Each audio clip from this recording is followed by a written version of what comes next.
Welcome everyone to another episode of the AC Horsens Road to Glory on FIFA 23. Last episode was not the greatest of seasons for the club, as we were, I think for the second year in a row, second to last in the group, well, in the league, and knocked out in the first round of the cup. But I think that with this squad, young and improving squad, I think we can finally start to switch up how the past has previously gone, especially with CD Jota, our starting striker, really coming into his own. Some very good young wingers just come up through the youth academy. I really think that this year could be the year where we kind of take a step forward.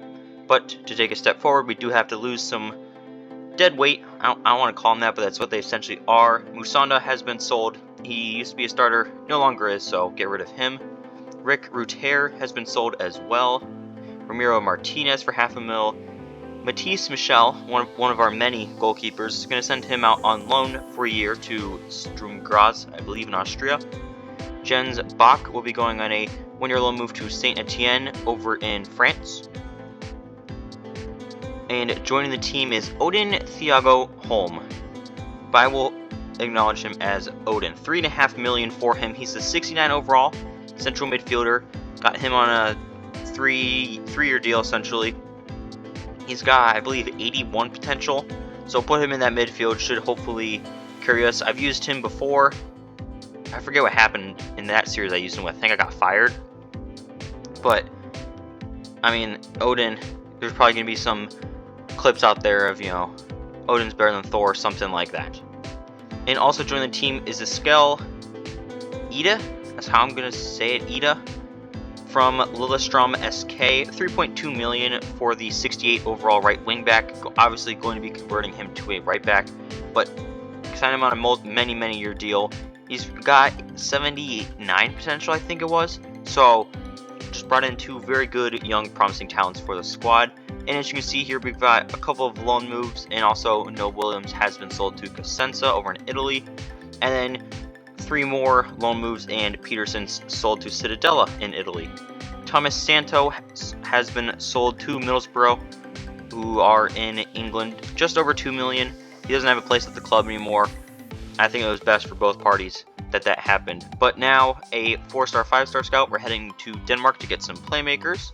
We have our 4-star, 4-star scout going to Sweden to get some attackers, and our 4-star, 4-star scout going to Norway to get some defenders. And we've got a couple players joining the team from the Youth Academy.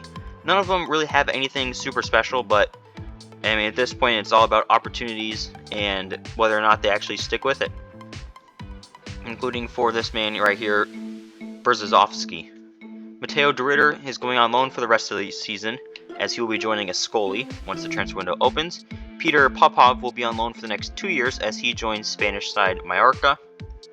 And in the league, we're not in the top half, but we are third from the bottom, thanks to a 2 goal difference. So even though we've just made all this progress, things still really aren't working out. Timur Morozov is going on a half-year loan as well. Pablo Ilves on a half-year loan. Jacob Boos has been sold to Darmstadt. Was our starting right back, but obviously with Edda there now, no longer need him. Aaron Sigurdsson has contract expiring, so I'm letting him go. I don't really need him in the midfield anymore. He's kind of old and outdated. Rasmus Sar has been sold.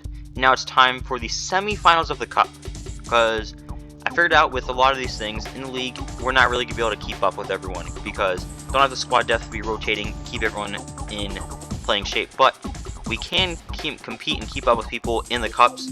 So this can be a series, or at least a trend on this channel, that these cups are going to be crucial for our success. So starting lineup, we have best 4 out there. I've switched up the front 6 pretty much. We're now playing a 4-2-3-1, as you can see, with Cruz, Opondo, 2 6s. We've got Collins, Thyssen on the wings, Holm as attacking mid, Jota up top. I feel like wasn't really going to get the best out of Holm at that center mid position. He's more suited for an attacking mid position anyway, and him and Jota can hopefully link up and do well. Here are the highlights. One of these chances will count for nothing. Just look at those stats. They need to make the breakthrough and make it quickly. And the cross not quite imaginative enough. Real chance. And ball is moving once more. How important will that opening goal prove to be? And they could face difficulties here. Could be. In it goes! Putting his strength to good effect.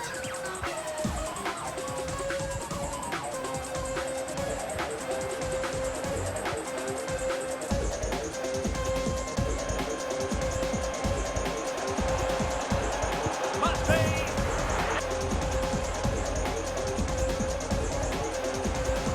Can he play it in? It's a neat move. In it goes!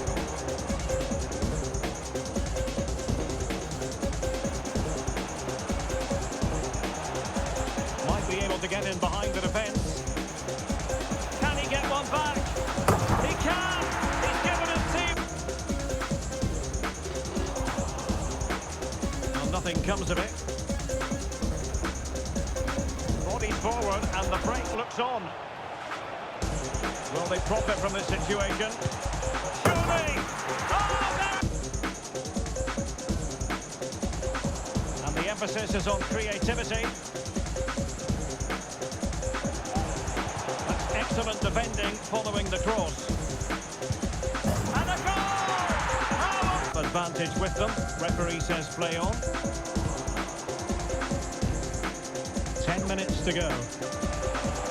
Well, the counter chance looks very real. Must be a goal!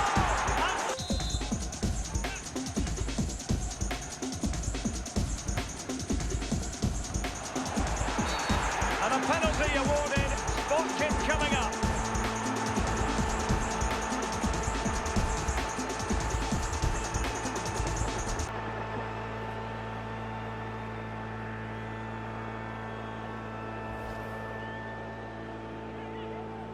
Can they get one back? And slot. So we won the game 5-4 thanks to 3 goals from Jota, 2 goals from Collins. Brilliant performance by Collins, who I didn't really expect to do all that well with at the club, but he's really started to prove himself.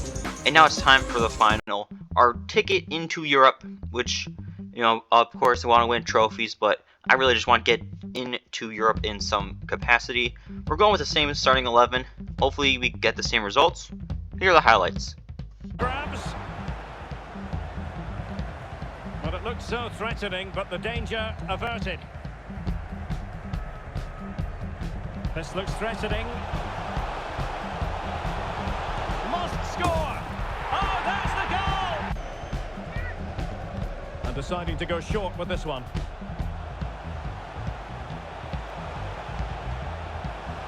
And now passing it through. Oh, a goal! Authoritative tackle. Throw in here.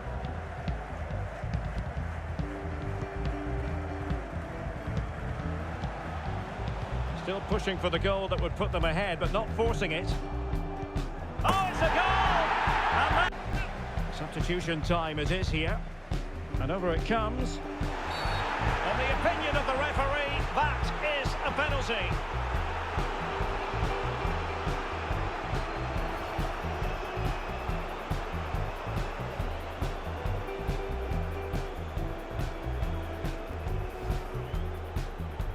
And this might mean job done. Goal! Taking aim from Tigerson.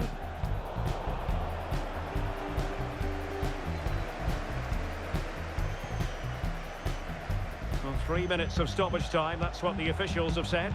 Crossing opportunity. Could pull one back here, which he does! And maybe, just maybe... So we did, unfortunately, lose the game 3-2. I mean, it's kind of be expected. Midtjylland are one of the better teams, but you know, there's this hope and this desire, of at least in the cup, that give you a little bit of purpose this year. Joining the team from the youth academy is Fredrik Henson, 68 overall. Probably just gonna sell him. For being honest, Oliver Olsen, not gonna sell him.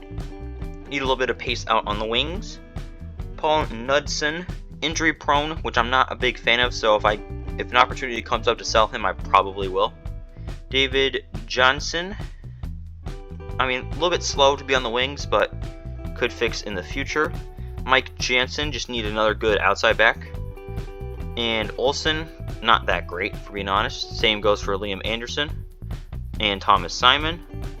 So yeah, we actually finished dead last out of all teams in the league this year, despite making the final of the Cup. But, I mean, that's just how our luck has kind of been in this series. I mean, we had a couple of players, Gomez, Schmidt, Cruz, playing every single game that they possibly could. Jota led the team in goals scored with 15. Thygesen had 7. Sepp had 6. Jensen, however, did not get top for assists. That belonged to Martins. And Holm with 5. Jota had 3. And Delach and Sigurdsson are the 2 players leaving the club. They haven't played much at all this season, so not sad to let them go. But CD Jota is officially the star man of this team. 75 overall now, value of 13 million. He's going to be the one to carry us up into the next level and hopefully into Europe. We now finally have more wins than we do draws, but we do still have more losses than we do wins and draws combined. So we've got to work on that for next season. But I do feel like this team is really starting to come together. I think defensive mids need improvement, if we're going to be honest. I don't think they're up to the standard for this team, especially since they're younger, but they're not going to be improving as much as the other positions. So I think next episode, probably going to buy some new defensive midfielders. Maybe wheel and deal, bring in some, older free agent world-class players maybe. I don't really know, but I do hope that you guys did enjoy this episode and you want to see the next one. And I hope to see you all then.